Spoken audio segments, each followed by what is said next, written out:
নমস্কার বন্ধুরা, আমি আবিরা। আপনারা দেখছেন মেনু কার্ড কুকিং হাউস। চলুন আজকে একটা নতুন জিনিস রান্না করে দেখাই। এটা আমার কাছে নতুন, আপনারা কে কে আগে এটা খেয়েছেন আমাকে কমেন্ট করে জানাবেন। আর এটা কি বলে সেটা চট করে কমেন্ট বক্সে লিখে ফেলুন তো।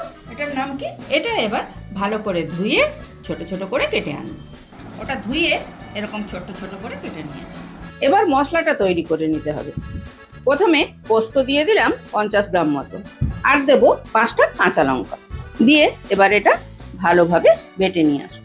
এই দেখুন সুন্দরভাবে বেটে নিয়েছি। এবার চলুন মেন প্রসেসে যাই। গ্যাসে একটা কড়া বসিয়ে তাতে তেল দিয়ে দিলাম, এই 2 চামচ মতো।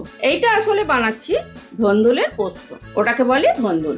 আপনারা কে কি বলেন আমাকে জানাবেন। ওই কেটে নেওয়া ধন্দুলগুলো এর মধ্যে দিয়ে দিলাম।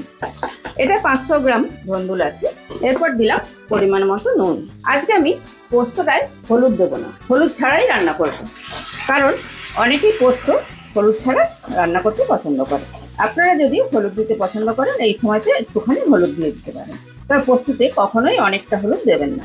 এরপর এটা ঢাকা দিয়ে কমিয়ে রাখবো। এর নিজে থেকে জল বেরিয়ে একটুখানি হয়ে যাবে। এবার দেখুন এটা থেকে কত জল বেরিয়েছে। নুন দিয়ে চাপা দিয়ে দিলেই এরকম জল বেরিয়ে যাবে, এতে ভয় পাওয়ার কিচ্ছু নেই। এটা একটা জলীয় সবজি তো, তাই এতে নিজে থেকেই জল বেরোয়, কোনো জল দিতে হয় না। খানিকটা সিদ্ধ হয়ে যাওয়ার পর এর মধ্যে দিয়ে দেবো সেই পোস্ত বাটা, দিয়ে নাড়াচাড়া করে আবার পুরো সিদ্ধ হতে দেবো।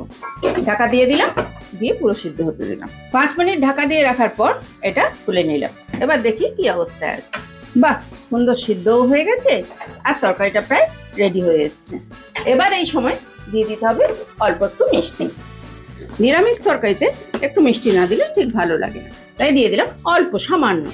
আর যদি নিহাতি মিষ্টিতে কারো আপত্তি থাকে তাহলে দেবেন না। দিয়ে এটা আবার ভালোভাবে নাড়িয়ে নিন। ব্যাস, রান্নাটা একদম রেডি। এবার সামান্য একটু কাঁচা তেল ছড়িয়ে সার্ভ করব। চলুন এরপর আপনাদের সার্ভ করে দেখাই। এই প্রসেসে একবার বাড়িতে ধন্দুলের পোস্ত বানিয়ে খেয়ে দেখুন। এটা নিরামিষ দিনেও খেতে পারেন, আমি নিরামিষভাবে বানালাম।